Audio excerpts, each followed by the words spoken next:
पतंगबाजी कानूनी हुई, लाहौर में खून बहना शुरू हो गया। कहीं गले कट गए, कहीं डोर फिर गई, कहीं लोग तड़पते रहे और हुकूमत तमाशा देखती रही। लाहौर में बसंत के मौके पर पतंग लूटते हुए करंट लगने से एक नौजवान जाँ बहक, डोर फिरने से 5 जख्मी हो गए। लाहौर के इलाके बागबानपुरा में सिख नहर के करीब पतंग लूटते हुए करंट लगने से एक नौजवान जाँ बहक हुआ। रेस्क्यू एहलकारों के मुताबिक डिफेंस फेज 5 में पतंग की डोर गर्दन पर फिरने से नौजवान राफा जख्मी हुआ। गुलशन रावी में भी पतंग की डोर फिरने से 8 साला अरसा और 45 साला शब्बीर जख्मी हो गए। रेस्क्यू एहलकारों के मुताबिक लोअर माल में पतंग लूटते हुए 12 साला अब्दुल वाहिद जख्मी हुआ। गुलशन रावी में 14 साला सलमान दरख्त से पतंग उतारते हुए गिरकर जख्मी हो गया।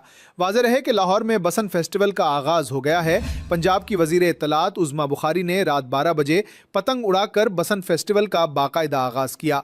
रेस्क्यू जराये के मुताबिक 25 साला अली रशीद कटी पतंग उतारने के लिए बिजली के खंबे पर चढ़ा था कि हादसा पेश आया।